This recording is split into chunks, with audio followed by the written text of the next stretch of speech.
예배팀 감사합니다. 네, 우리 예배팀에게 박수 한번 격려 드리겠습니다. 감사합니다. 감사합니다. 우리의 이 영적인 싸움과 이 전쟁 가운데에서 언약궤를 메고 나팔을 불며 맨 앞에 서서 나아가는 우리 예배팀이에요. 여러분 늘 우리 예배팀 기억해 주시고 기도해 주시고 그 기름 부으심이 날로 배가 되도록 그 성령의 불이 날로 증가하도록 기도해 주시기를 부탁드리겠습니다. 여러분, 예수님께서 십자가에 오르신 이유는 무엇입니까? 예수님이 십자가 위에서 자신의 생명을 주셨습니다. 하나님께서 이 땅의 낮은 자리에 임하셔서 십자가 위에 생명을 주셨는데 그 예수님 십자가 위에 오르신 이유가 과연 무엇입니까? 오늘날 십자가를 너무 많이 오해하고 있습니다. 자꾸 성도들이 십자가 뒤에 숨으려고 해요. 십자가는 우리가 죄 짓고 우리가 우리 연약함을 면책받으려고 이용하는 십자가가 아닙니다. 물론 그 십자가 보혈로 우리의 죄와 연약함을 다 씻으시고 깨끗하게 하시고 거룩하게 하시는 줄로 믿습니다. 하지만 여러분, 그것은요 십자가의 소극적인 기능입니다. 그냥 우리가 원수가 우리를 정죄하고 참소할 때에 나는 예수님의 보혈로 거룩하게 되었어 라고 하면서 그냥 그 원수의 참소를 막아내는 정도의 십자가가 아니에요. 죄 짓다가 그냥 세상에서 그렇게 막 속고 또 얻어 터지고 그러다가 겨우 막 나와서 그냥 십자가 뒤에 숨는 그런 정도가 아닙니다.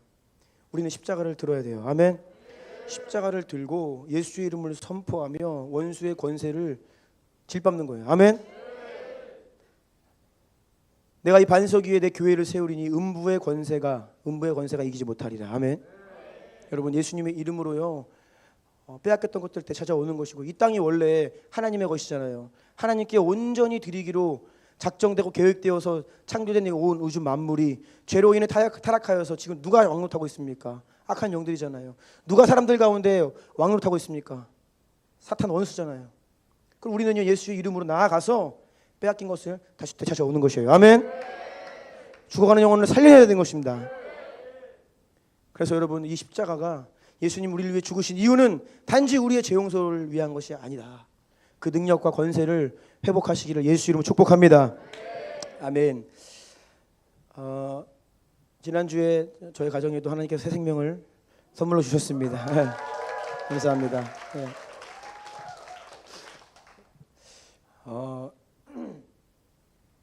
가장 좋은 것을, 선한 것을 주시는 줄로 믿습니다. 자연분만하기를 끝까지 기도했지만 결국 수술을 했는데 하나님께서 가장 좋은 것을, 선한 것을 주시는 줄로 믿습니다. 반강제적으로 이제 그 병원에 저도 같이 이제 수용을 당했어요. 그래서 오늘 아침에 뜨는 해를 바라보면서 출애굽을 했는데 아내를 남겨두고 출애굽을 했는데 작년에 그 코로나 격리할 때 생각나더라고요. 5일 만에 나왔는데 새로운 세상에 나온 것 같고, 이게 우리가 어떤 공간에 갇혀 있다는 것이 얼마나 고통스러운지, 이것이 참 힘든 겁니다. 이 세상은 이렇게 넓고 이렇게 넓은데 그 조그만한 방에, 건물에 갇혀가지고 못 나온다? 이게 쉽지 않습니다. 그래서 오늘 선집사님 가정도 환영합니다. 할렐루야. 그래서 이제는 여러분 명심하셔야 됩니다. 우리가 우주에 그 우주선을 보낼 때 보내고 끝나는 게 아니에요. 귀환하는 게 더 힘들어요. 그렇죠? 해외여행도 여러분 그냥 가면 안 됩니다. 무사 귀환을 약속 받으시고 나아가시 축복합니다. 그래서 우리 변집사님과 열매가 이제 오늘 출발해서 내일 이제 온다고 하는데요. 예정보다 시간이 많이 딜레이 됐지만 또 하나님의 섭리 가운데 있는 줄 믿습니다. 모쪼록 제가 이 격리되면서 참 많이 답답했는데, 우리가 이 물리적인 격리와 한계보다 더 심각한 것이 있습니다. 그 심각한 고립은 바로 우리 마음 안에, 우리의 생각 안에, 우리의 영 안에서 일어나는 일들이에요. 자기 생각에 갇혀 있으면 피해의식에 사로잡히고 상황과 환경에 갇히고 묶이게 됩니다. 이것을 우리가 영이 무디어서 인지하지 못할 뿐이죠. 우리의 생각이 묶이고 마음이 묶이면요, 그거 정말로 고통스러운 일이거든요. 우리가 이것을 돌파하기 위해서 지난 2번의 시간 동안에 외부 강사가 2주 연속 오셔서 오랜만에 쓰지만 지난 두 번의 시간 동안에 하나님 아버지의 생각 또 성령님의 생각을 우리가 가질 때에 더 이상 상황에 에워싸이지 않고 한계를 돌파함으로 이렇게 제한받지 않는 삶을 살 수 있다는 것을 살펴보았습니다. 우리 안에 알게 모르게 세상으로부터 영향을 받아서 우리를 지배하려 드는 세상의 생각들이 있습니다. 결국 이 세상의 생각은 육신의 생각, 세상의 생각, 하나님을 대적하는 거예요. 하나님과는 아무런 상관이 없는 생각들입니다. 그 생각들이 우리 안에 들어와서 우리의 마음을 차지하고 있으면요, 하나님께 더 이상 나아가지 못하게 만들어요. 하나님을 떠나게 만듭니다. 하나님과 멀어지게 만드는 거예요. 그리고 세상의 생각이 우리에게 들어오면요, 영적인 것들을 죽입니다. 육신의 생각이 들어오면요, 영의 생각을 공격합니다. 성령의 생각과 성령의 역사를 무효화시키려고 우리 마음에서 막 그들이 활발히 역사하려 드려요. 그래서 세상의 것이, 세상의 생각이 육신의 말이 딱 우리 꽂히잖아요. 들어오잖아요. 그러면 우리 마음이, 생각이 전쟁터가 되는 거예요. 여러분, 치열한 전쟁터를 보면 어떻습니까? 다 파괴됩니다.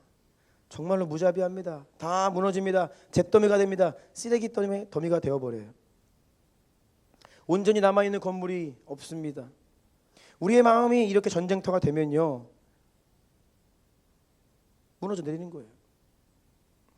우리는 마음의 전쟁터에서 이 패권을 잡아야 되는데 성령에 힘입어서 하나님 말씀으로 세상의 생각과 육신의 생각이 아니라 영의 생각으로, 아멘, 영의 생각으로 우리 마음의 전쟁터에서 이 패권을 잡아야 됩니다. 주도권을 잡고 세상의 생각을 무너뜨리고 육신의 생각을 소멸시켜야 돼요. 남아있는 이 잔당들을 다 그냥 낱낱이 들추어서 다 그것들 짓밟고 없애버려야 됩니다. 확인사살해야 됩니다. 그래서 우리의 마음을 더 이상 전쟁터가 되도록 방치시키면 안 되는 거예요. 만약에 내 마음이 여전히 치열하다, 먹고 먹히는 막 이 주도권 싸움이 여전히 계속되고 있다, 밀고 밀리는 싸움이 아직도 진행 중이다, 그러면요, 여러분, 그 전쟁하는 통에 건물을 지을 수 있겠습니까? 창조적인 역사가 나올 수가 없어요. 너무나 많은 에너지가 소모되는 거예요, 그 마음의 싸움에서. 그래서 마음을 결단하시고 육신과 세상의 생각들을 다 밀어내시고 하나님의 생각으로 가득히 채우시기를 예수님 축복합니다. 네. 고린도후서 10장 3절에서 6절까지 말씀을 보면요, 우리가 육신으로 행하나 육신에 따라 싸우지 아니하노니 우리의 싸우는 무기는 육신에 속한 것이 아니요 오직 어떠한 견고한 진도 무너뜨리는 하나님의 능력이라. 모든 이론을 무너뜨리며 하나님 아는 것을 대적하여 높아진 것을 다 무너뜨리고 모든 생각을 사로잡아 그리스도에게 복종하게 하니 너희의 복종이 온전하게 될 때에 모든 복종하지 않는 것을 벌하려고 준비하는 중에 있노라. 아멘. 우리가 이 마음의 싸움에서 이기고 통과해야 하는데요, 6절에 보니까 너희의 복종이 온전하게 될 때에 라고 기록되어 있습니다. 예. 우리의 복종이 온전하게 될 때에, 여러분 이때까지 싸우셔야 돼요. 아멘. 모든 이론과 생각과 사상, 높아진 견고한 진들을 다 파하고 다 정리할 수 있는 우리의 마음이 그 온전하게 될 때에, 그때까지 우리가 말씀을 계속해서 먹고 그 말씀을 선포하고 육신의 생각, 세상의 생각들을 다 짓밟고 다 처분해야 됩니다. 아멘. 예. 오늘 이 스피리추얼 DNA 세 번째 시간입니다. 제목은 그리스도의 생각으로 자신의 한계를 돌파하라. 예, 그리스도의 생각으로 자신의 한계를 돌파하라라고 하는 제목으로 말씀을 전하겠습니다. 오늘 본문은 빌립보서 2장 1절로 11절까지의 말씀입니다. 빌립보서 2장 1절로 11절까지 다 같이 한 목소리로 1절로 11절까지 읽겠습니다. 시작. 그러므로 그리스도 안에 무슨 겉면이나 사랑의 무슨 위로나 성령의 무슨 교제나 긍휼이나 자비가 있거든 마음을 같이하여 같은 사랑을 가지고 뜻을 합하여 한 마음을 품어 아무 일에든지 다툼이나 허영으로 하지 말고 오직 겸손한 마음으로 각각 자기보다 남을 낮게 여기고 각각 자기 일을 돌볼 뿐더러 또한 각각 다른 사람들의 일을 돌보아 나의 기쁨을 충만하게 하라. 너희 안에 이 마음을 품으라. 곧 그리스도 예수의 마음이니 그는 근본 하나님의 본체시나 하나님과 동등됨을 취할 것으로 여기지 아니하시고 오히려 자기를 비워 종의 형체를 가지사 사람들과 같이 되셨고 사람의 모양으로 나타나사 자기를 낮추시고 죽기까지 복종하셨으니 곧 십자가에 죽으심이라. 이러므로 하나님이 그를 지극히 높여 모든 이름 위에 뛰어난 이름을 주사 하늘에 있는 자들과 땅에 있는 자들과 땅 아래에 있는 자들로 모든 무릎을 예수의 이름에 꿇게 하시고 모든 입으로 예수 그리스도를 주라 시인하여 하나님 아버지께 영광을 돌리게 하셨느니라. 아멘. 아멘. 예수님은 하나님이십니다. 하지만 이 세상에 오실 때에 하나님의 아들로 오셨고 인간의 모습으로 오셨습니다. 예수님은 죄로 인해서 하나님과 단절된, 그래서 고아처럼 살아가는 저와 여러분 우리를 위해서 하나님께서 생각해내신 솔루션이고 모델이에요. 예수님은 우리의 롤 모델이십니다. 참 아들의 완벽한 모델이십니다. 하나님이 왜 사람이 되셔야만 했는가? 이것은 마치 하나님께서 우리에게 이렇게 말씀하시는 것 같아요. 자 보아라, 너희 모두는 이와 같은 사람이 되어야 한다. 누구요? 예수님. 이 땅의 모든 사람들을 말씀하시는 거예요. 자 보아라, 너희는 예수와 같은 자가 되어라. 모든 사람의 이 롤 모델로 우리에게 보내주신 거예요. 그렇게 우리가 이 세상을 살아갈 때에 우리가 마음에 가져야 할 생각은 바로 따라하세요. 그리스도의 생각. 그리스도의 생각. 우리는 예수님의 마음과 생각을 배워야 합니다. 오늘 이 말씀을 통해서 이 세상으로부터 온 육신의 모든 생각들이 깨지고 우리의 한계가 돌파되는 시간 될 것을 예수 이름으로 선포합니다. 우리는 예수님처럼 살도록 부름받은 자들입니다. 에베소서 4장 13절과 15절 읽어주세요. 우리가 다 하나님의 아들을 믿는 것과 아는 일에 하나가 되어 온전한 사람을 이루어 그리스도의 장성한 분량이 충만한 데까지 이르리니 오직 사랑 안에서 참된 것을 하여 범사에 그에게까지 자랄지라. 그는 머리니 곧 그리스도라. 아멘. 아멘. 온전한 사람을 이루어, 우리에게 하시는 말씀입니다. 온전한 완전한 사람을 이루어 그리스도의 장성한 분량이 충만한 데까지 이르리니 예수님처럼 되어라 라고 우리를 부르고 계시는 거예요. 범사에, 우리 삶의 모든 영역에 예수님에게까지 자라라. 너희는 예수님과 같이, 예수와 같이 되어야 한다라고 우리를 도전하시고 우리를 부르고 계시는 것입니다. 이것이 바로 저 여러분 우리 그리스도인들의 가장 공통적인 기본적인 부르심이에요. 우리의 성별과 빈부, 출신, 직업, 재능, 은사에 상관없이 모든 성도들의 공통된 부르심은 예수님처럼 되어야 하는 것. 아멘. 우리의 기준과 목표는 오직 예수 그리스도이십니다. 따라서 우리로 하여금 그렇게 살지 못하게 하는, 예수님처럼 되지 못하게 하는 모든 세상으로부터 온 불신앙들, 잘못된 생각들을 제거해야 돼요. 이 부르심을 온전히 깨닫고 순종하고 따르며 그것을 이루는 은혜가 여러분들에게 있기를 예수 이름으로 축복합니다. 1번입니다. 큰 1번. 그리스도의 생각은 모든 사람을 귀하게 여기는 겸손한 태도입니다. 오늘 본문 3절입니다. 아무 일이든지 다툼이나 허영으로 하지 말고 오직 겸손한 마음으로 각각 자기보다 남을 낮게 여기고. 아멘. 예수님이 가지셨던 겸손의 태도는 정말로 놀라운 것이었습니다. 예수님의 이 겸손의 태도는 그분의 생각을 우리에게 보여줍니다. 예수님은 모든 관계, 모든 주변 사람들을 존중했고 너무나 소중히 여기셨어요. 하나님 아버지에게는 당연했거니와 육신의 부모님의 권위를 귀히 여기며 순종했습니다. 가난하고 소외당하고 죄인 취급받았던 사람들조차 아주 중요하게 생각하셨습니다. 또 세상에서 자기 스스로를 비하하는, 자기 스스로를 쓸모없다, 가치 없다라고 생각하며 살아가는 수많은 사람들에게 다가가셔서 그들이 얼마나 하나님 앞에서 소중한 존재인지, 그들이 하나님께서 얼마나 소중히 여기시고 귀하게 여기시는지를 일깨워 주셨어요. 군대 귀신 들렸던 사람을 기억해 보십시오. 자기의 몸을 막 학대했습니다. 스스로 자기의 몸을 자해했어요.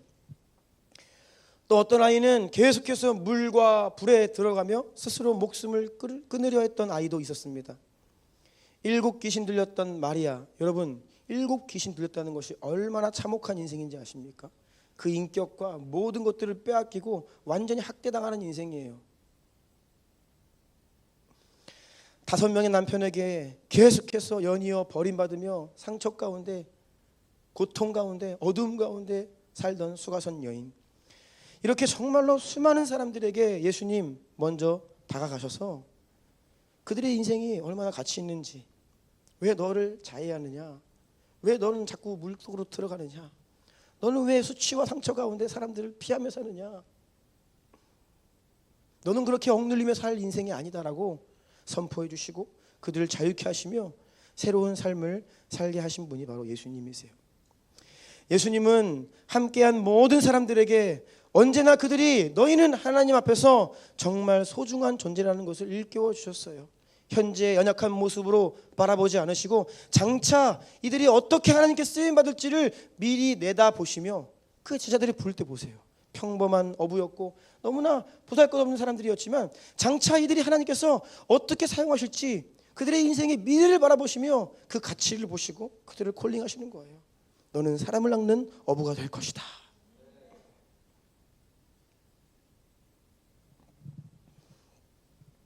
주님께서 얼마나 사람들을 소중히 여기셨는지. 그런데요, 더 놀라운 것은 그냥 사람들을 소중하게 가치 있게 여기신 수준이 아니라 예수님은 그들을 자기 자신보다 더 소중하게 여기셨어요. 이것이 놀라운 거예요. 예수님은 자기 자신보다 다른 사람들을 더 소중하게 여기셨습니다. 여러분, 이것이 바로 겸손입니다. 바로 겸손. 예수님은요, 죄로 인해 끊어졌던, 하나님과의 끊어졌던 우리들의 모든 관계 회복시키기 위해 어떻게 하셨냐? 자기 생명을 내어주셨어요. 십자가 위에서 자기의 생명을 포기하심으로 우리가 정말로 가치 있는 존재라는 것을 말씀해 주셨습니다. 저와 여러분이 얼마나 소중한 존재인지를, 심지어는 예수님 자기 생명보다 더 소중한 존재라는 것을 십자가 위에서 말씀해 주셨습니다. 자기의 죽음으로 우리의 생명을 사신 겁니다. 때로 우리는 우리 각자의 삶을 한번 살펴봅시다. 얼마나 다른 사람들을 무시합니까? 참 이 죄인의 본성이긴 한데요, 정말 좀만 이유만 있으면 무시합니다. 특히 우리나라 사람들, 뭐 서양인들이 우리 무시한다 불만이 많은데 우리나라처럼 인종차별 많이 하는 나라가 없고, 조금 피부 색깔 다르면 비하하고, 요즘에는 참 외국에서 온 분들도 많이 계시죠. 정말로 무시하고요. 좀 우리나라 말투가 조금 다르면 무시하고요, 깔보고요, 하찮게 여기고요. 그 세상이 이 정해놓은 어떤 그 클래스, 사회적인 신분에 따라서 좀 나보다 높다 그러면요 막 굽신굽신 거리지만 좀 나보다 부족하다 그러면 막 깔보고요, 함부로 대하고요. 얼마나 우리가 다른 사람들을 무시하며 사는지 모릅니다. 심지어는 우리가 뭐 섬긴다고 하면서 내가 이들보다 좀 높다, 어떤 이런 생각을 가지고, 무시까지는 아니더라도 낮은 자리에서 사람들을 섬기는 것이 아니라 그들 위에 서서 내가 좀 더 잘났으니까, 내가 좀 더 가졌으니까, 어떤 이런 태도를 가지고 섬길 때가 많다는 것이죠. 내가 그래도 너보다는 영적으로 좀 높다, 어떤 그런 교만한 생각을 가지고 섬길 때가 많다는 것입니다. 그런데 여러분, 이것은 정말 잘못된 태도입니다. 이것은 예수님으로부터 온 태도와 생각이 결코 아닙니다. 교만한 마음으로 섬겼던 우리의 모든 모습들 이제는 멈추고 예수님의 겸손한 마음을 가져야 합니다. 모든 섬김과 사역, 우리가 교회를 섬기고 어떤 사역을 한다, 이 궁극적으로는 무슨 일이냐면 사람을 살리는 일이거든요. 사람을 섬기는 거예요. 여러분이 교회를 섬긴다, 그것은 사람을 섬기는 거예요. 지체된 성도들을 섬기는 겁니다. 우리 선교를 한다, 사람을 섬기는 겁니다. 사람을 살리는 것입니다. 우리의 모든 섬김과 봉사와 섬김은요 결국 사람을 향한 것인데, 우리에게 하나님께서 이러한 섬김을 맡기신 이유는, 우리에게 사역을 맡기신 이유는 내가 그들보다 잘나서가 아니에요. 내가 그들보다 뛰어나서 우리에게 그런 사명을 맡겨주신 것이 결코 아닙니다. 오히려 하나님이 왜 우리로 하여금 사람을 섬기게 하느냐, 여러분 이걸 잘 보셔야 돼요. 내가 섬기는 바로 이 사람이 나보다 더 잘 되기 위해, 그들이 우리들보다 더 잘 돼야 되기 때문에. 사실 내가 섬기는 이 사람이요, 나보다 더 잘 되는 것이 맞는 거예요. 그런데 이 부분에서 우리는 약간 혼돈을 느낍니다. 오늘 본문 5절부터 8절까지 다시 한번 읽겠습니다. 다 함께 읽을까요? 시작. 너희 안에 이 마음을 품으라. 곧 그리스도 예수의 마음이니 그는 근본 하나님의 본체시나 하나님과 동등됨을 취할 것으로 여기지 아니하시고 오히려 자기를 비워 종의 형체를 가지사 사람들과 같이 되셨고 사람의 모양으로 나타나사 자기를 낮추시고 죽기까지 복종하셨으니 곧 십자가에 죽으심이라. 아멘. 하나님이신 예수님께서, 하나님과 동등하신 예수님께서 왜 인간의 모습으로 낮아지셨느냐, 왜 십자가에서 우리에게 생명을 주셨느냐. 예수님은 자기 자신보다 죄인들을 더 소중하게 생각하셨기 때문입니다. 이것이 예수님의 겸손입니다. 우리는 겸손의 정의를 다시 재정의해야 해요. 예수님은 다음과 같이 말씀하십니다. 요한복음 14장 12절인데요. 내가 진실로 진실로 너희에게 이르노니 나를 믿는 자는 내가 하는 일을 그도 할 것이요 또한 그보다 큰 일도 하리니 이는 내가 아버지께로 감이라. 아멘. 이런 말씀이에요. 내가 이제 곧 십자가를 지고 아버지께로 간다. 그러면 너희는 이제 나보다 더 큰 일을 하게 될 것이다. 여러분 상상이 되십니까?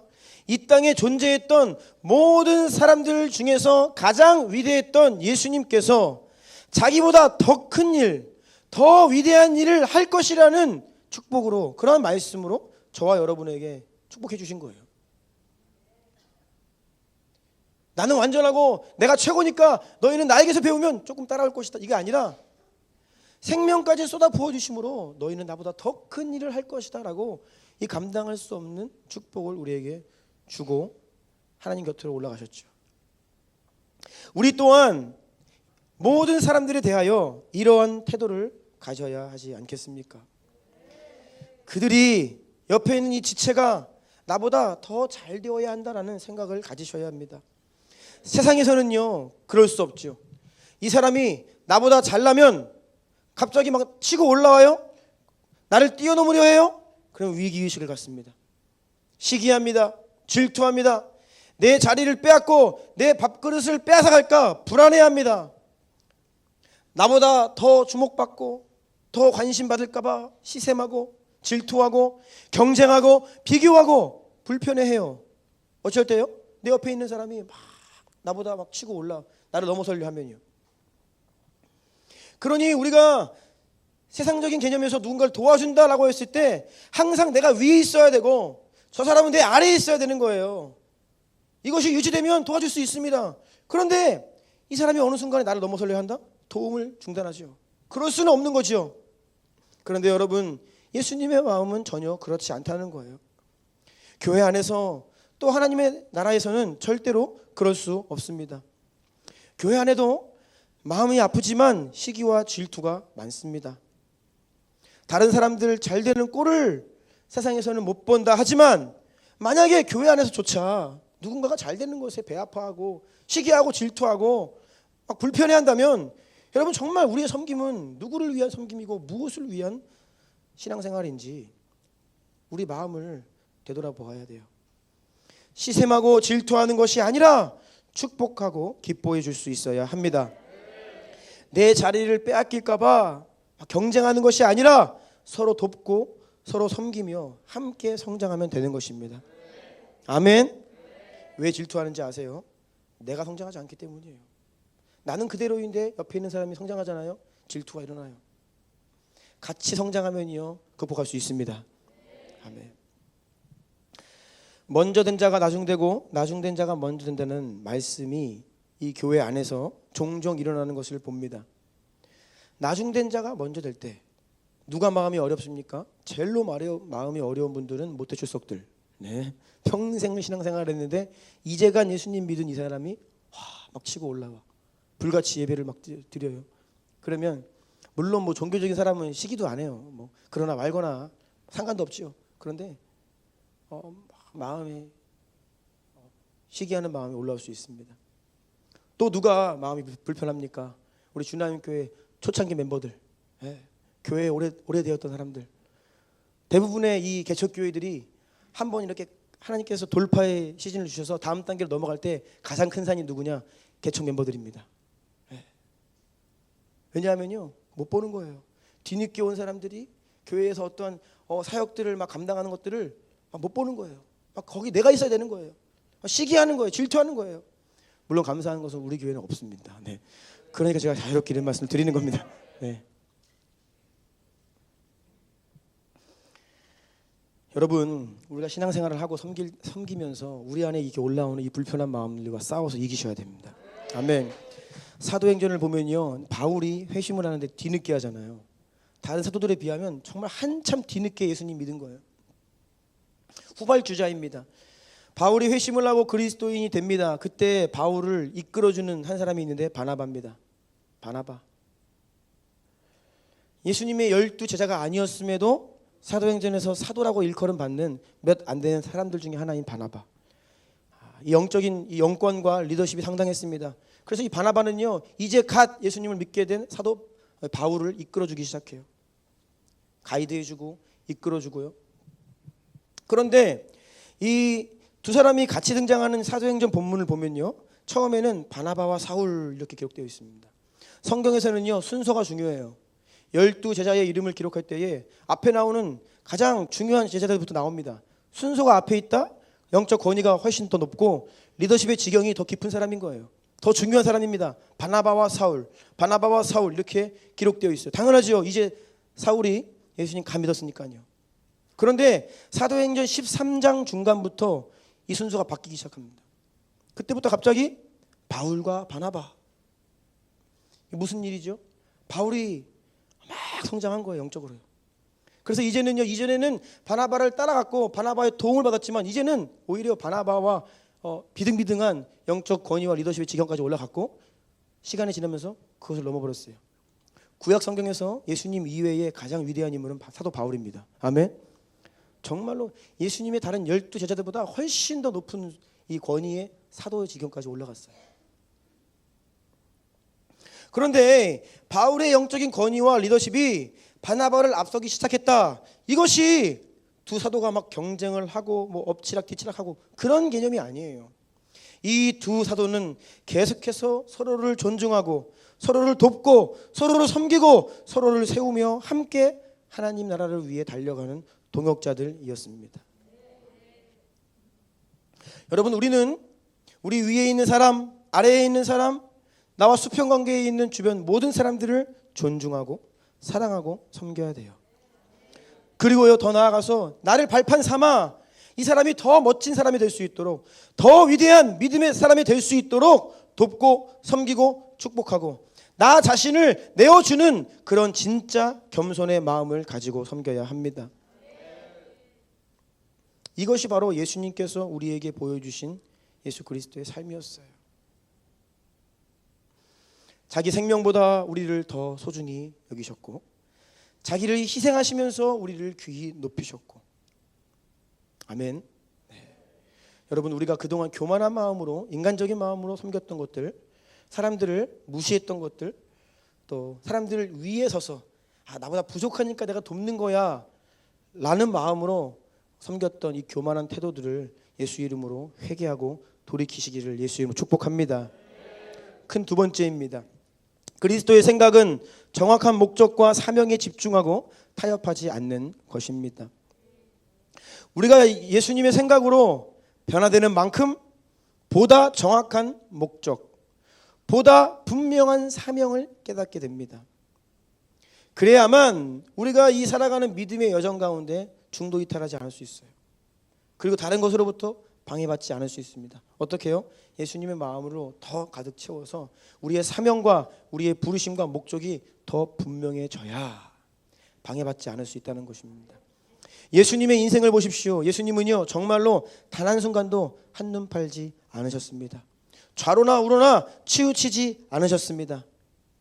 예수님은 흔들리지 않는 분명한 목적을 가지고 사명을 확신하심으로 어디로 향하셨느냐? 따라해 보세요. 십자가. 십자가. 여러분, 십자가에 오르신 게 어떻게 열심히 하다 보니까 이루어진 하나님의 뜻이 아닙니다.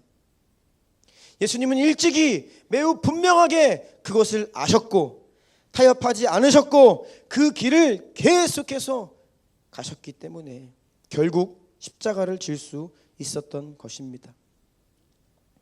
십자가는요, 어영부영 대충 어쩌다가 섭리적으로 지게 되었다? 아니요. 그렇게 십자가 절대 질 수 없습니다. 분명한 사명과 부르심을 깨닫고 내가 그것을 향해 그 목적을 향해 타협하지 않고 그 길을 계속 가야만 우리는 십자가를 질 수 있는 것이에요. 아주 분명한 확신과 명확한 의도가 우리에게 필요하다라는 것이에요. 많은 사람들이 예수님께 이렇게 이야기했습니다. 십자가는 아닙니다. 더 정확하게 말하자면 예수님의 제자들 가운데 단 한 사람도, 단 한 명도 예수님께서 십자가를 지려 하실 때에 그것에 동의하거나 예수님의 결정을 지지하지 않았어요. 오히려 반대로 예수님께서 십자가 지지 못하시도록 최선을 다해서 막았습니다. 베드로가 어떻게 했습니까? 예수님 붙들고 항변했습니다. 주여 그리 마옵소서, 이 일이 결코 주께 미치지 아니하리이다.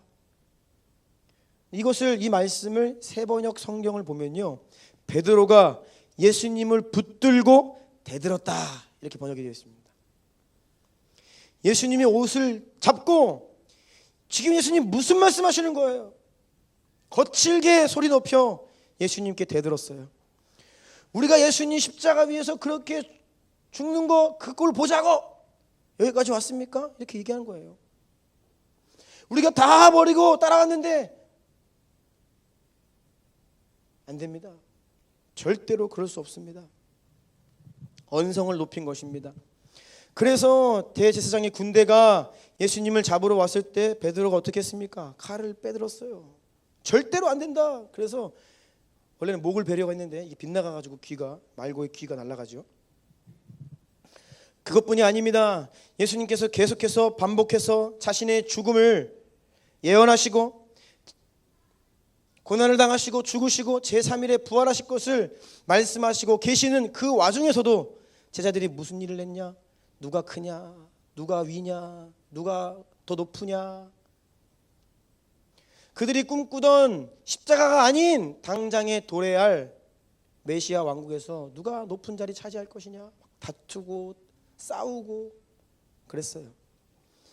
야고보와 요한의 어머니는 두 아들을 데리고 예수님께 조용히 가서 어떻게 합니까? 예수님, 내 아들 하나는 우편에 하나는 좌편에 앉혀주시면 안 되겠습니까? 요청을 하죠. 그들은 전혀 십자가를 상상하지도 못했어요. 예수님 주변의 모든 사람들, 최측근들까지 죄다 관심은 십자가가 아니었습니다. 전혀 예수님의 목적과 사명을 이해하지 못했습니다. 하지만 예수님은 어떠하셨습니까? 흔들리지 않으셨어요. 우리가 살다 보면요, 어떤 목적이 분명하지 않잖아요. 어떤 확고한 결단이 없잖아요. 그러면 괜찮은 제안이 들어오면 한두 번 거절할 수 있습니다. 아닙니다. 저 이거 해야 됩니다. 그런데 확고하지 않으면 이 두 번, 세 번 들어오면요, 그냥 못 이기는 척 하면서 받아들여요. 그리고 그 길로 가버립니다.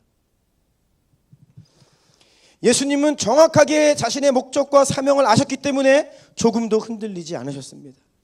예수님은 정확하게 십자가에서 이루실 뜻이 있었고 그것을 위해 이 땅에 오셨습니다. 그것을 위해 예수님의 삶은 완전히 집중되어 있었습니다. 그 목적을 이루어가는 도중에도 그 과정에서도 타협이 절대 없으셨어요. 그래서 베드로가 아무리 예수님을 사랑하는 마음으로 이야기해도요, 그것이 예수님 목적에 반대되는 이 발언이잖아요. 뭐라고 말씀하십니까? 사탄아, 내 뒤로 물러가라. 너는 나를 넘어지게 하는 자로다. 이게 지금 나를 넘어뜨리려고 하네. 왜냐하면요, 십자가는 쉬운 길이 아니에요. 예수님에게서도 가장 힘든 길, 가장 고통의 길, 할 수만 있으면 가고 싶지 않은 길이었어요. 감람산 위에서 마지막 기도를 보십시오. 주님, 할 수 있거든 이 잔이 제게서 지나가게 해주십시오. 예수님, 그거 정말로 힘드신 거예요. 그런데 주변에서 절대 안 됩니다, 십자가 안 됩니다. 그러니까 예수님 마음이 너는 나를 넘어지게 하는 자다.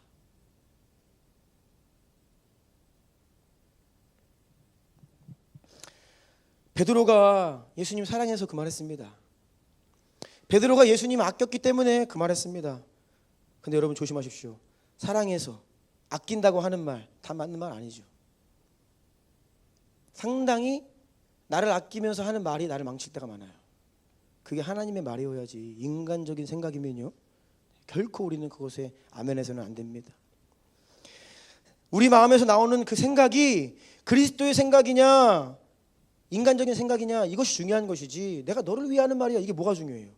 아무리 너를 위해 이야기해도 인간의 생각은요, 그 사람을 망치는 거예요. 그리스도의 생각을 가진 저와 여러분들, 목적과 사명이 분명해야 합니다. 말씀은 우리에게 가르칩니다. 마가복음 9장 35절 다 함께 읽어볼까요? 시작. 예수께서 앉으사 12 제자를 불러서 이르시되 누구든지 첫째가 되고자 하면 뭇사람의 끝이 되며 뭇사람을 섬기는 자가 되어야 하리라 하시고. 아멘. 아멘. 주님 말씀하시는 거예요. 뭇사람의 끝이 되어라, 섬기는 자가 되어라 말씀하시는 거예요. 우리 본성이 자꾸 높아지려 해요. 섬김을 받으려 합니다. 그런데 우리는요, 끝이 되어야 하고 섬기는 자가 되어야 돼요. 이것이 바로 그리스도의 생각입니다. 누가복음 9장 23, 24절 읽겠습니다. 시작. 또 무리에게 이르시되 아무든지 나를 따라오려거든 자기를 부인하고 날마다 제 십자가를 지고 나를 따를 것이니라. 누구든지 제 목숨을 구원하고자 하면 잃을 것이요 누구든지 나를 위하여 제 목숨을 잃으면 구원하리라. 아멘. 아멘. 자기를 부인하고 십자가를 지라 말씀하시는데요, 다시 말씀드립니다. 우리에게 말씀하신 자기 십자가를 지라는 것도요, 그냥 질 수 없어요. 어쩌다가 질 수 없습니다. 분명한, 주님께서 나에게 십자가를 지라 말씀하셨구나. 십자가를 지는 것이 매일매일 나는 날마다 죽노라 선언하면서 십자가를 지는 것이 나의 사명이고 나의 부르심이구나를 확신해야만 그 상황 가운데 우리가 십자가를 질 수 있는 것이에요. 아멘. 제 목숨을 구원하고자 하면 잃을 것이다 하셨어요. 내가 죽는 길을 택해야 되고 나를 부인하는 길을 택해야 되고 십자가를 지는 길을 택해야 됩니다. 아멘. 누가복음 9장 62절 읽겠습니다. 시작. 예수께서 이르시되 손에 쟁기를 잡고 뒤를 돌아보는 자는 하나님의 나라에 합당하지 아니하니라 하시니라. 아멘. 왜 자꾸 뒤를 돌아봅니까? 왜 자꾸 주변을 기웃기웃거립니까? 가는데 자꾸 누가 방해를 하면 방해를 받는 거예요. 누가 이리 와보라 그러면 자꾸 들르는 거예요. 나의 부르심이 저기에 있는데 이 부르심이 명확하지 않기 때문에, 확신하지 못하기 때문에 인생길을 가다 보면 자꾸 이런저런 말들에 솔깃솔깃하는 거예요. 미혹을 받는 거예요. 세상의 말과 육신의 말들에 넘어지는 거예요. 그 이유는요, 나의 사명과 부르심을 확신하지 못하기 때문이에요. 사도 바울은 이렇게 고백했습니다. 형제들아, 나는 아직 내가 잡은 줄로 여기지 아니하고 오직 한 일, 즉 뒤에 있는 것은 잊어버리고 앞에 있는 것을 잡으려고 표대를 향하여 그리스도 예수 안에서 하나님이 위에서 부르신 부름의 상을 위하여 달려가노라. 아멘. 손에 쟁기를 잡고 뒤를 돌아보는 것은 합당하지 않다. 이것이 부름받은 성도들을 향한 주님의 말씀이에요. 뒤를 돌아보는 것은 합당하지 않아요. 우리가 이 믿음의 여정을 가는데 인생을 한 번뿐입니다. 한 번뿐이에요. 젊음이 다시 오지 않습니다. 지나간 시간을 다시 되찾아올 수 없어요. 그런데 여기에서 우리가 다른 것에 시간과 에너지를 낭비할 여력이 없다는 거예요. 우리는 목적을 가지고 태어났고 나아갈 길에 있는데 너무 많은 방해, 너무 많은 소모, 낭비, 우리 인생 가운데 일어난다는 거예요. 부르심과 사명에 집중해야 합니다. 하고 싶은 거 다 하면서, 만날 사람 다 만나면서, 이런저런 사람들의 말 의견 다 들어주고, 그렇게 살 수 없다는 겁니다. 나를 위한 오늘의 삶을 누리면서 그리스도를 따라갈 수가 없죠. 주인이 두 주인을 섬기면 안 된다는 거예요. 그냥 내가 주인 되어서 그냥 세상으로 가든지 아니면 예수님 주인 삼고 예수님 따라가든지 사이에 껴가지고 이리저리.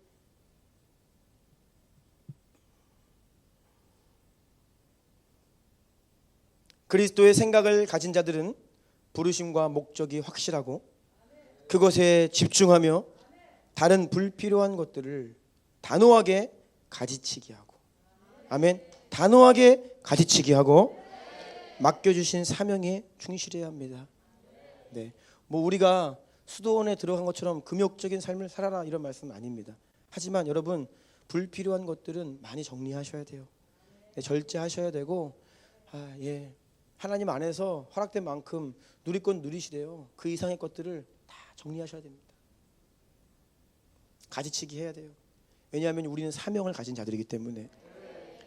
여러분 사명을 가진 자는 그냥 살지 않아요. 그냥 살지 않습니다. 자신을 연단하고 준비하고 그 목적과 부르심을 향해 부단히 전진하는 것입니다. 큰 3번입니다. 오직 그리스도의 생각이 유일한 기준입니다. 아멘. 우리는 분명한 그리스도의 생각의 기준을 가지고 살아가는 그러한 삶을 살아야 합니다. 자, 당연한 말이죠. 분명한 그리스도의 생각의 기준을 가지고 살아야 한다. 내 마음대로 사는 거 아닙니다. 세상의 기준을 따르며 사는 것 아닙니다. 아니면 어쩔 때는 예수님 뜻대로, 생각대로, 어쩔 때는 내 마음대로 이랬다 저랬다 기준이 막 바뀌는 그런 인생을 살면 안 되는 것이에요. 우리 주변 사람들이 우리의 삶을 딱 볼 때에 우리의 삶의 기준을 명확히 인식할 수 있어야 돼요. 아, 성도들은 저렇게 사는 거구나. 뭐 거기에 동의를 하든 동의하지 않든 그것을 뭐 지지하고 칭찬하든 아니면 비아냥거리든 상관없이 일단 우리의 삶을 보며 아, 성도들은 그리스도인들은 이렇게 사는구나. 저것이 성도들의 특징이구나. 이게 일관된 기준이 있어야 돼요. 근데 오늘날 다 중구난방이에요. 뭐 좀 우리가 주님 뜻대로 살려고 하면 주변에서 무슨 말이 들려와요? 야, 우리 부모님도 다 집사님이고 뭐 장로님이고. 저한테 참 그런 말을 많이 했어요. 우리 아버지가 목사님이야 그러면 우리 뭐 삼촌도 목사님이셔. 꼭 그렇게 뭐 이모부도 뭐 목사님이셔. 그런 분들 많아. 그러면서 뭐 어떻게 들어와요? 그런데 다 그렇게 안 하던데 막 이렇게 얘기하는 거예요. 오늘날 성도들의 삶이 세상 사람들이 성도들의 삶을 보면서 예수님의 기준을 알 수 있어야 되고 예수님의 생각이 무언지를 알 수 있어야 되는데 모른다는 거예요. 왜요? 중구난방이에요. 그냥 유행 따라 시대 따라 자기 마음대로 육신대로 그냥 막 사는 거예요. 이제는 성도들은 주일날 교회 간다라고 하는 것도 이제 무너졌어요. 이제 이 유일한 거의 마지막 남은 한 가지 공통점이었는데요. 주일날 아침에는 그래도 교회 간다. 그래요 뭐 그런데 이것도 많이 무너지고 있잖아요. 여러분 그리스도의 기준을 가지고 사십시오. 아멘. 누군가 묻거든 이것이 바로 예수님의 뜻이기 때문에 나는 그리스도인이기 때문에 이렇게 삽니다라고 말씀해 주시기를 축복합니다. 아멘. 우리는 세상을 본받지 말라는 부르심을 받은 자들입니다. 따라서 세상을 본받지 않고 살면 세상과 구별되게 되어 있습니다. 바로 예수 그리스도야말로 우리가 나타내고 살아야 할 삶의 기준입니다. 꼭 저처럼 마이크를 잡고 뭐 예수님을 전하고 복음을 전해야만 예수님을 증거하는 게 아닙니다. 여러분은요 믿음의 행동으로 복음을 전하는 자들이에요. 네. 그러면 많은 사람들이 여러분의 삶을 관찰합니다. 여러분의 믿음을 눈으로 보게 될 것입니다. 그러면서 예수님은 어떤 분인지를 알게 되는 것이에요. 많은 말 또 뛰어난 가르침을 넘어서서 우리는 믿음의 순종, 믿음의 행동, 믿음의 삶으로 예수님을 전하는 자들이라는 사실을 기억하시기를 축복합니다. 아멘, 아멘. 본래 하나님 믿는 모든 사람들은요 그들의 인생을 통해 사람들이 하나님을 볼 수 있도록 창조되고 부름받았어요. 요한일서 4장 12절입니다. 함께 읽을까요? 시작. 어느 때나 하나님을 본 사람이 없으되 만일 우리가 서로 사랑하면 하나님이 우리 안에 거하시고 그의 사랑이 우리 안에 온전히 이루어지느니라. 아멘. 또 요한복음 13장 35절입니다. 시작. 서로 사랑하면 이로써 모든 사람이 너희가 내 제자인 줄 알리라. 아멘. 이어서 고린도후서 3장 3절입니다. 시작. 너희는 우리로 말미암아 나타난 그리스도의 편지니 이는 먹으로 쓴 것이 아니요 오직 살아계신 하나님의 영으로 쓴 것이며 또 돌판에 쓴 것이 아니요 오직 육의 마음판에 쓴 것이라. 아멘.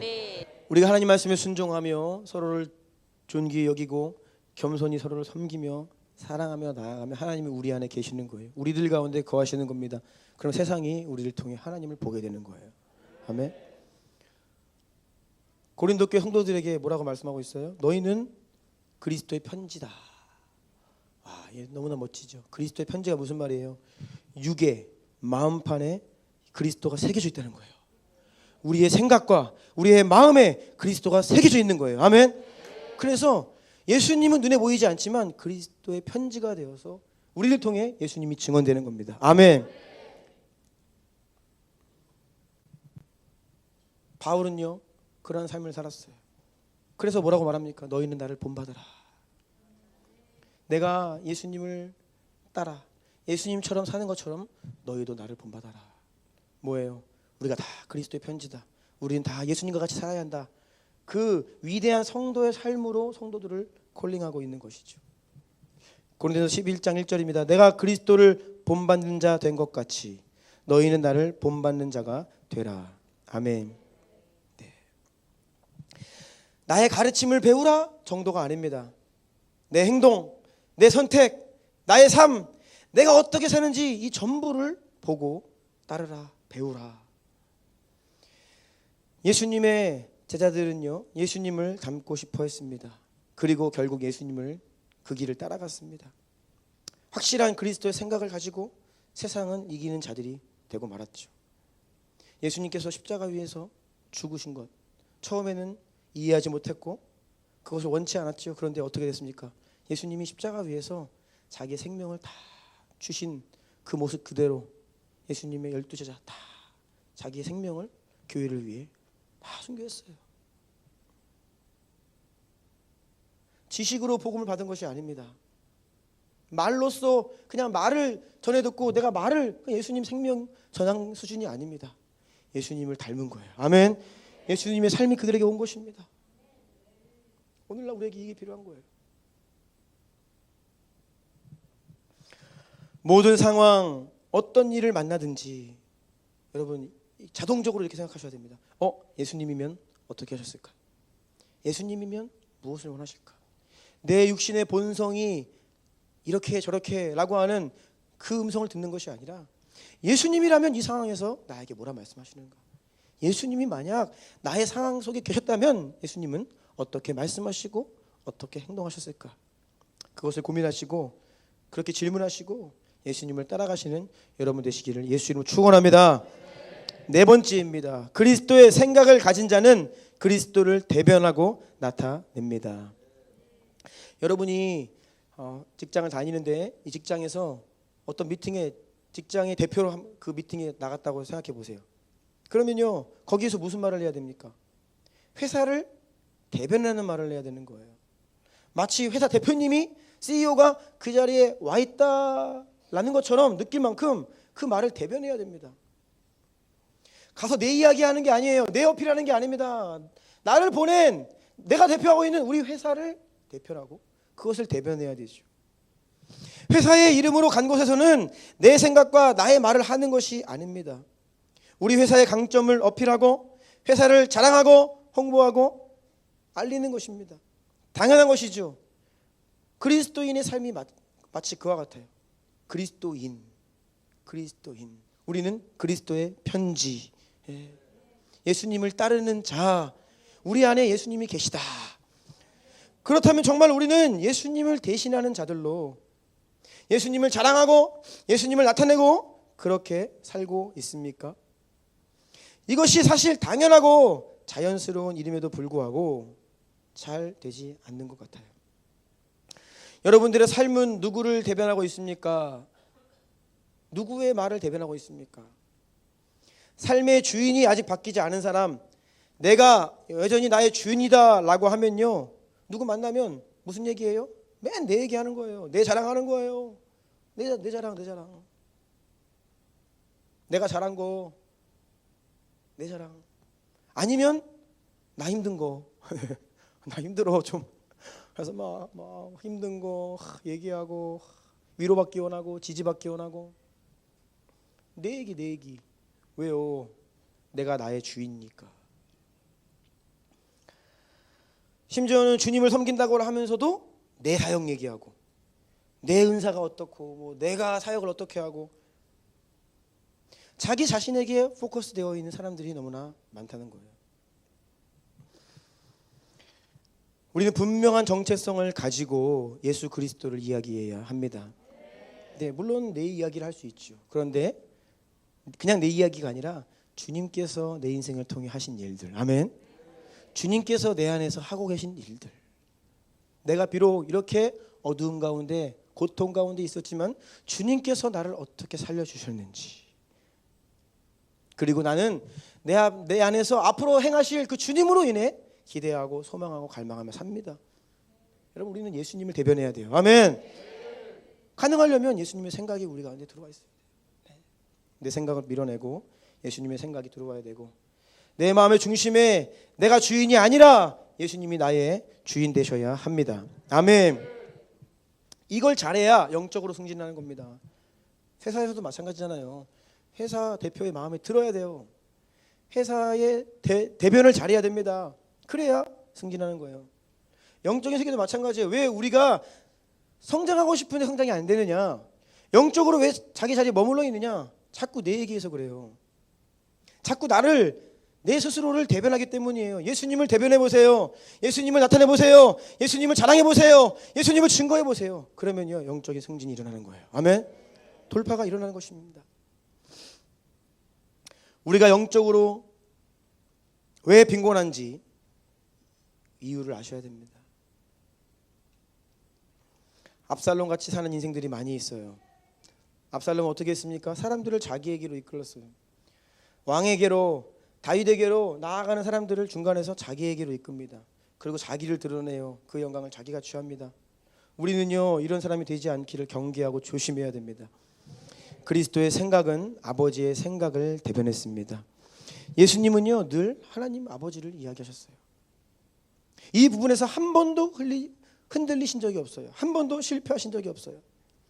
여러분, 하나님의 참 아들이 되고 싶으십니까? 정말이세요? 그러면 예수님의 생각을 아셔야 됩니다. 예수님의 생각을 품으셔야 됩니다. 예수님의 생각으로 여러분의 마음이 새롭게 되어야 합니다. 예수님을 자랑하시고 예수님을 드러내시고 예수님의 마음과 생각으로 이 세상을 사시는 여러분 되기를 예수 이름으로 축복합니다. 그리고 그 예수님, 예수 그리스도의 몸된 교회를 대변하세요. 아멘. 네. 교회를 대변하시고 교회를 자랑하시고 교회를 섬기시고 교회를 세우시고, 이것이 예수님의 마음이에요. 예수님은요, 나와 아버지는 하나다라고 말씀하셨어요. 나를 본 자는 하나님을 보았다. 이게 뭐예요? 예수님의 모든 말과 행동과 그 마음 상태가 완전히 아버지의 것으로 100% 들어와 있는 거죠. 놀라운 겁니다. 하나님께서 말씀하시지 않으면 행하지 않으셨어요. 이것이 예수님께서 이 땅에 오신 목적이었습니다. 예수님은 아버지를 대표했어요. 예수님은 아버지를 대변했습니다. 예수님은 아버지의 뜻에 순종하셨어요. 아멘. 저와 여러분도 이러한 부르심을 받았다는 사실을 기억하시기를 예수 이름으로 축복합니다. 아멘. 아멘. 다섯 번째입니다. 그리스도의 생각은 쉬운 길이 아닌 하나님의 방법입니다. 오늘 본문 8절을 다 같이 읽겠습니다. 시작. 사람의 모양으로 나타나사 자기를 낮추시고 죽기까지 복종하셨으니 곧 십자가에 죽으심이라. 아멘. 아멘. 자, 우리가 다 영적으로 성장하기를 원하죠. 아멘. 네. 원하셔야 됩니다. 네. 이 갈망이 없으면 힘들어요. 내가 하나님 더 사랑하고 싶은 내 믿음이 지경이 넓어지고 내가 지금보다 훨씬 더 큰 믿음을 갖기를 여러분 원하고 갈망하셔야지. 이게 없으면 신앙생활이 안 돼요. 성장하기를 원하는데 단 한 사람도 뭐 그대로 머물고 나는 그냥 뭐 뒷걸음질 거야. 그렇게 원하는 사람은 없을 거예요. 하지만 성장하지 못하는 이유는요. 좀 더 구체적으로 말씀드리자면 하나님의 방법이 아닌 사람의 방법으로 하려 하기 때문이에요. 돌파와 성장을 위해서는 올바른 방법, 올바른 과정이 중요합니다. 따라해 보세요. 올바른 방법, 올바른 과정. 아멘. 지름길, 편법, 요령 이런 것은 안 됩니다. 여러분, 십자가 없이는 영광도 없습니다. 다시요. 십자가 없이는 영광도 없습니다. 제자들이 예수님께 이렇게 이야기했다고 했죠. 십자가 아닙니다. 예수님 십자가 위에서 죽으시는 것은 아닌 것 같습니다. 예수님을 가로막았었어요. 그런데 예수님에게 있어서 십자가 위에 오르시는 것만이 하나님의 뜻을 이루시고 다음 단계로 나아가는 방법이었습니다. 예수님에게도 십자가는 가장 어려운 길이었다고 했죠. 가장 고통스러운 방법이었습니다. 하지만 그것이 하나님의 방법이었기 때문에 예수님은 순종하심으로 그 길을 가셨습니다. 만약 예수님께서 다른 방법은 없을까 하셨다면 저와 여러분은 구원받지 못했을 것입니다. 우리는 하나님의 목적과 뜻을 이루는 과정과 방법에 있어서도 타협을 해서는 안 됩니다. 너무 많은 사람들이 세상에서도 그렇고요, 교회 안에서도 그렇고요, 영적으로도 그렇고요, 쉬운 길을 택하는 것을 봅니다. 여러분, 쉬운 길, 세상의 방법. 우리가 정말로 영적인 권위를 가지고 리더십을 가지고 하나님을 섬기고 세상을 다스리고 영혼들을 구원하기를 원한다면 십자가에 대한 지식을 넘어서서 십자가를 통과하는 길을 선택해야 됩니다. 아멘. 십자가가 머리에 머물면 별로 힘들지 않죠. 뭐 힘들 게 뭐 있어요. 그냥 믿으면 되는데. 오늘날 이 믿음으로 구원을 받는다, 너무나 많이 오해되고 있어요. 너무나 많이 오해되고 있습니다. 너무 가볍게 여겨요. 십자가는 쉬운 게 아니에요. 자기 십자가를 지는 것은 결코 쉬운 것이 아닙니다. 어떻게 보면 그것이 제일로 어려운 거예요. 제일로 어려운 거. 관계 가운데 관계를 돌파하게 하는 능력이 뭐예요? 십자가거든요. 내가 죽으면 돌파가 됩니다. 근데 그게 제일로 어려워요. 나를 주장하고 싶어하고 내가 이기고 싶지, 십자가 지고 나 죽었다, 이건 너무나 어려운 일이거든요. 그런데 그것이 하나님의 방법이다라는 거예요. 우리는 십자가의 복음을 지식으로 가르칠 수는 있지만 만약 그 길로 가지 않는다면, 십자가를 지지 않고 자기 부인을 하지 않는다면 절대로 제자를 만들어낼 수 없습니다. 단지 지식 전달, 여기에는요 영적인 유업들이 전가되지 않습니다. 임파트 되지 않아요. 지식에는요 능력이 없어요. 지식은 오히려 우리를 교만하게 합니다. 이상하죠? 십자가의 그 복음이 나에게 와서 나를 죽게 하고 나를 겸손케 해야 되는데 오히려 교만하게 한다는 거예요. 왜요? 지식으로 올 때.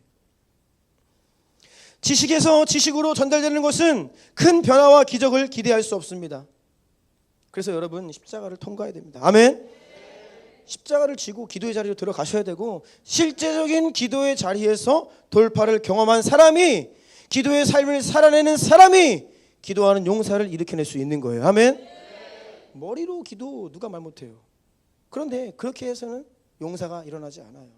내가 먼저 그 가운데 들어가서 십자가를 지고 돌파해야 합니다. 예수님이 목숨을 아끼지 않고 아버지를 대신하시고 아버지를 대표하시고 아버지의 뜻을 이루는 것을 본 제자들이 그것을 따라갔다라는 것을 기억하십시오. 여러분, 복음은요 단지 지식과 입술이 아니라 여러분의 인생입니다. 아멘. 여러분의 믿음의 행동입니다. 믿음의 행동을 보고 믿음의 삶을 보고 따라올 수 있도록 우리는 십자가를 져야 돼요. 우리가 원래 예수님께서 마태복음 28장에서 남기신 말씀이 뭐예요? 예수님의 이름을 전파하고요 제자를 삼으라 하셨습니다. 여러분, 이 부분을 기억하세요. 제자 삼는 것은 목사의 부르심이 아니에요. 제자를 삼는 것은요 선교사님들만의 부르심이 아닙니다. 원래 모든 성도들은 제자를 삼아야 돼요. 아멘. 그냥 복음을 전하고 끝나는 것이 아닙니다. 구원받게 하고 그들을 일으키고 제자로. 그런데 그들을 제자로 일으키려면 어떻게 해야 돼요? 내가 제자가 돼야 돼요. 제자 훈련은 프로그램이 아니에요. 제자 훈련은 어디서 배워와가지고 돌리면 나오는 게 아닙니다. 물론 제자 훈련이라고 하는 프로그램의 수료증은 받을 수 있어요. 근데 진짜 제자는요, 그렇게 만들어지는 거 아니에요. 제자는요, 내가 정말 제자가 되어야 됩니다. 그 사람만이 제자를 일으킬 수 있어요. 정말로 하나님께 더 쓰임 받기를 원하시고 내가 영적으로 더 성장하기를 원하고 돌파하기를 원하시는 분들은 이 부분을 꼭 기억하십시오. 지식과 말이 아니라 여러분의 삶이. 아멘. 지난 금요일 날 제가 병원에서 이 예배를 온라인으로 드리는데 아예 쉽지가 않더라고요. 거기 그 식탁이 이렇게 써 있어요. 옆방에서 산모가 쉬고 있으니까 조용히 대화하세요. 그래가지고 뭐 이거 스피커로도 못 틀고 아내랑 저랑 다 이어폰 끼고 예배 드리는데 쉽지가 않더라고요. 뭐 주요를 뭐 제대로 할 수 있나, 찬송을 크게 부를 수 있나. 그런데 그래도 은혜가 있더라고요. 참 많이 은혜가 있더라고요. 지난 금요일 날 백전사님께서 이런 말씀하셨습니다. 힘드냐고 물어봤죠. 그리고 힘들면 잘하고 있는 거다. 신앙생활이 힘들면 세상살이가 힘든 거 말고요. 그건 다 힘들고, 그건 다 힘들어. 안 힘든 사람 없어요. 다 힘들어요. 근데 신앙생활 하는 것이, 교회를 섬기는 것이, 주님을 따르는 것이 힘들다? 그러면 잘하고 있는 것이다. 왜냐하면요, 쉬운 길이 아니기 때문입니다. 그것이 하나님의 방법이기 때문이에요. 자기를 부인하고 십자가를 지라는 이 부르심은 결코 쉬운 것이 아니에요. 그래서 여러분, 신앙생활은 힘든 거예요. 그런데 왜 힘들다고 그만두려고 하십니까? 잘하고 있는 거예요. 아멘. 잘하고 있는 거예요. 아멘. 좀 주변에 있는 분들 좌우 두 분씩 좀 일깨워주세요. 잘하고 있는 거예요.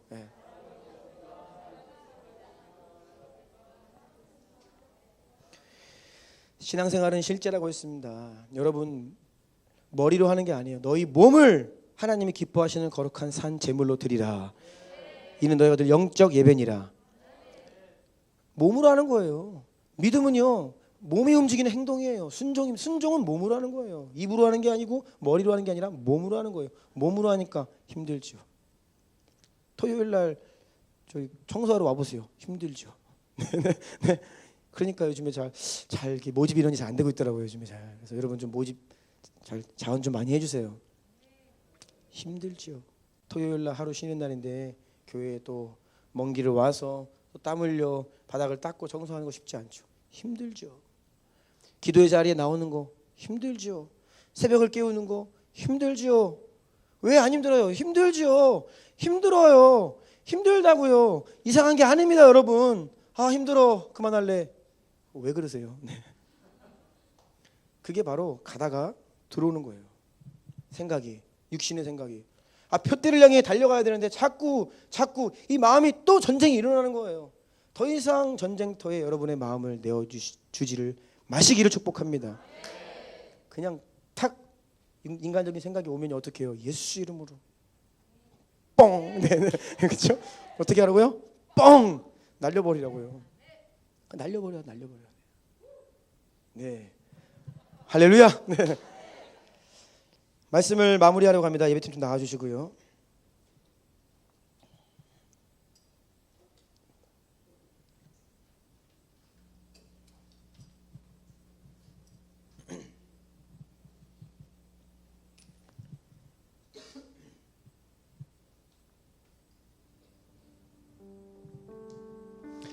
왜 자꾸 마음이 나의 한계, 내 생각 안에 갇히게 되느냐?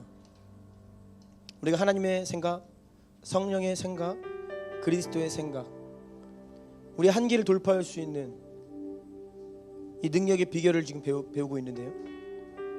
왜 원하는데 되지 않는가? 왜 또다시 내 마음에서 전쟁이 일어나는가?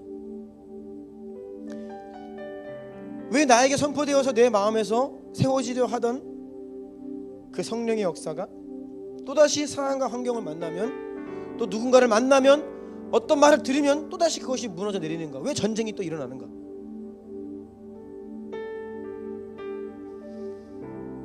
여러분이 자꾸 세상의 생각을 여러분 마음에 집어넣기 때문이에요. 보는 것, 듣는 것, 내가 많은 시간을 보내는 것, 이것들이 다 세상의 메시지인 거예요. 육신의 생각들인 거예요.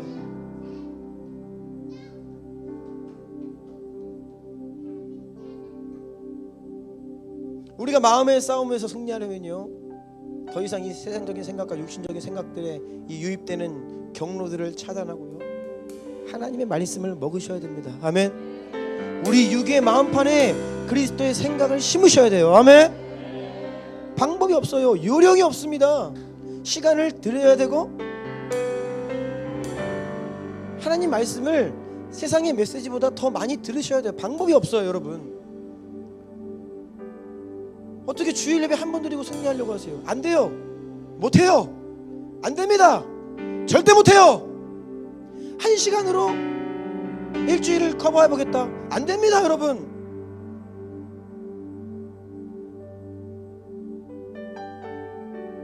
자꾸 내 마음을 흔들리게 하는 그런 상황 가운데 들어가지 마셔야 되고요, TV를 끄셔야 되고요, 미디어를 절제하셔야 돼요. 그리고 어느 채널을 열어야 되냐? 하나님께 채널을 열어야 돼요. 우리의 마음은요, 이런 창조의 원리로 지음받았어요. 인풋 들어가는 대로 아웃풋이 나오게 돼 있어요. 내가 승리하기 원한다고 하면서, 내가 하나님 뜻대로 살기를 원한다고 하면서 하나님 말씀에는 관심이 없고 세상적인 메시지 계속 듣고 보고 그렇게 살면요, 집니다. 못 이겨요.